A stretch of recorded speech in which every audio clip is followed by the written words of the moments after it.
Assalamualaikum warahmatullahi wabarakatuh. Perkenalkan, saya Zikra Bani Duni Habibillah dengan NIM 18063036 dari Prodi Pendidikan Teknik Elektro Universitas Negeri Padang. Di sini saya akan membawakan tugas laporan praktek elektronika daya yang berjudulkan penyearah satu fasa terkendali gelombang penuh. Sebelumnya saya akan membawakan teori singkat pada mata kuliah ini, yaitu penyearah satu fasa tak terkendali gelombang penuh yang akan terbagi atas dua, yaitu 2 dioda dan 4 dioda.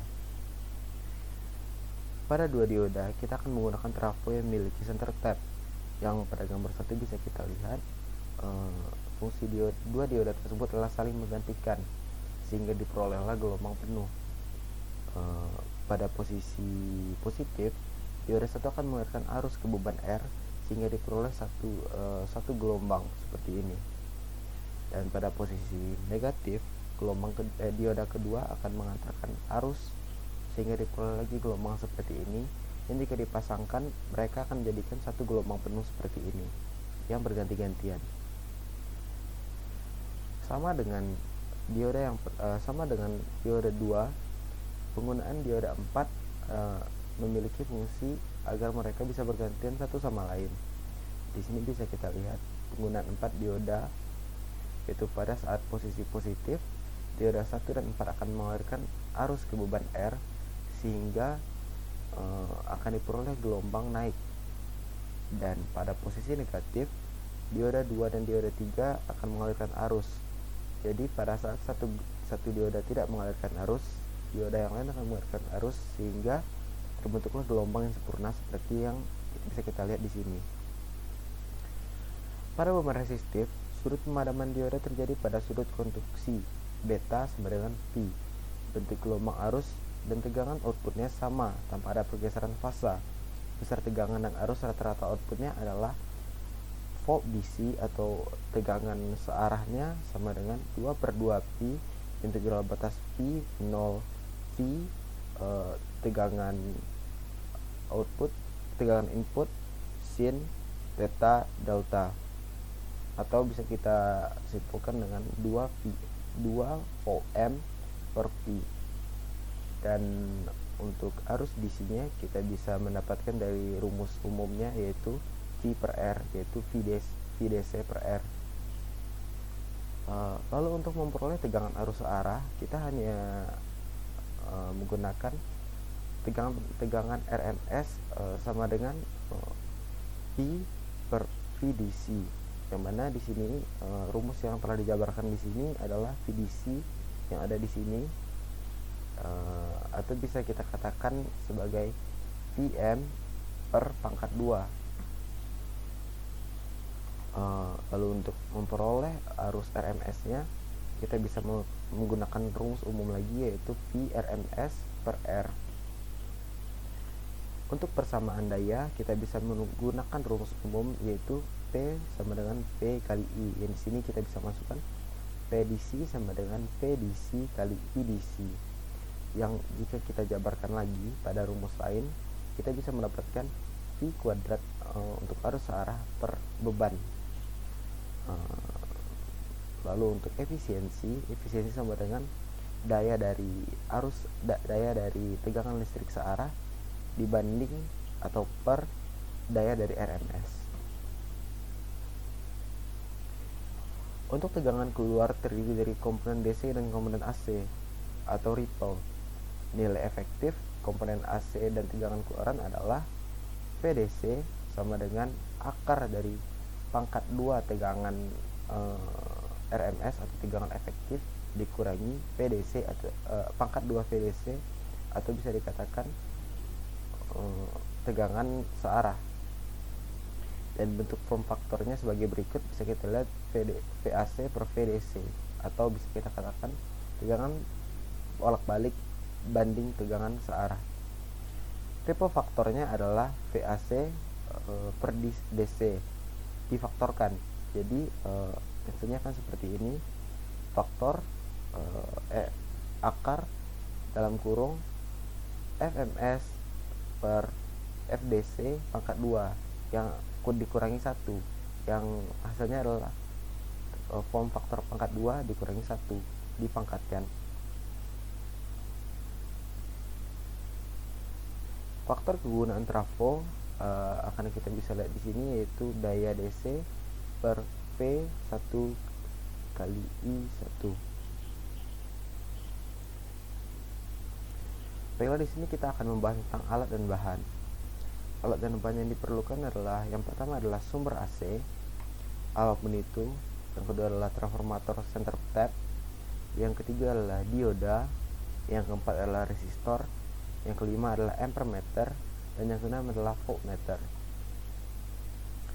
Di sini kita bisa melihat rangkaian yang sudah saya buat di sini.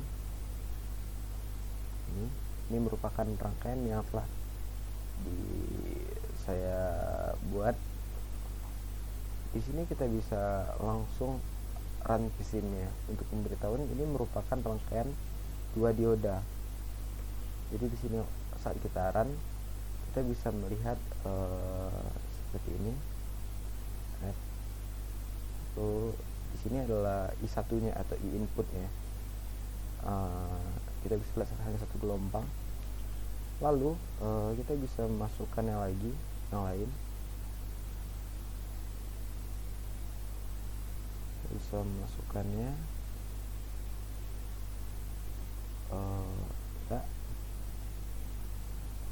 kita bisa lihat di sini. Di sini terdapat jadinya gelombang penuh pada outputnya, karena di sini terdapat 2 dioda. Pada input hanya 1 gelombang atau setengah gelombang. Dan jika kita lihat pada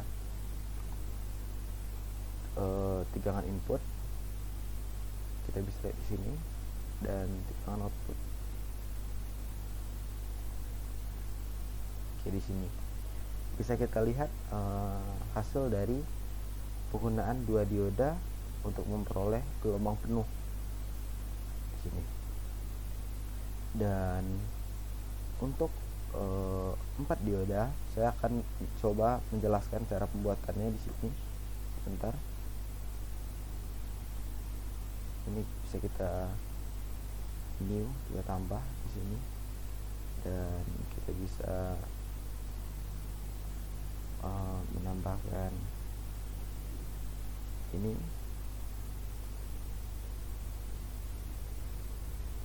Daya AC-nya yang sangat kita butuhkan nantinya. Lalu voltmeter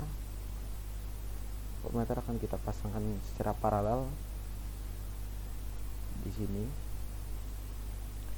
Lalu tentu saja ammeter atau untuk mengukur arus di sini. Lalu kita akan menambahkan 4 dioda seperti yang tertera di sini.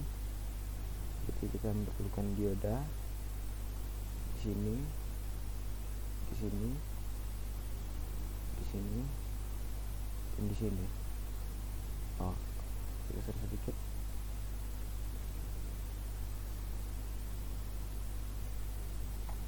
Lalu kita bisa menambahkan outputnya di sini untuk mengukur ampere, untuk mengukur outputnya. Di sini oke. Lalu kita menambahkan 1 buah beban di sini. Beban resistor di sini. Lalu untuk mengukur Vout-nya atau tegangan keluarnya, kita bisa cari di sini untuk mengukur tegangan keluar. Oke, kita tinggal memasangkannya. Pertama kita memasang 2 buah, kita pasang ini ke sini, kita hubungan seri. Lalu kita paralelkan dengan ini, dengan voltmeter. Jadi nanti ini kan akan terhubung nantinya. Ini akan terhubung nantinya kan. Keempat dioda ini akan terhubung secara seri. Masing-masing akan terhubung secara seri, dan 2 lainnya akan terhubung secara paralel. Jadi ini akan terhubung secara paralel. Di sini. Ini akan terhubung secara seri. Oke, di sini terhubung secara paralel. Lalu output dari AC. Maaf tadi videonya terpotong. Di sini saya akan melihat rangkaiannya. Di sini kita bisa melihat rangkaiannya di sini, dan tadi saya sudah melakukan simulasinya di sini di rekaman yang terpotong. Tapi karena rekaman terpotong, saya akan mengulang kembali. Di sini saya akan run simsnya.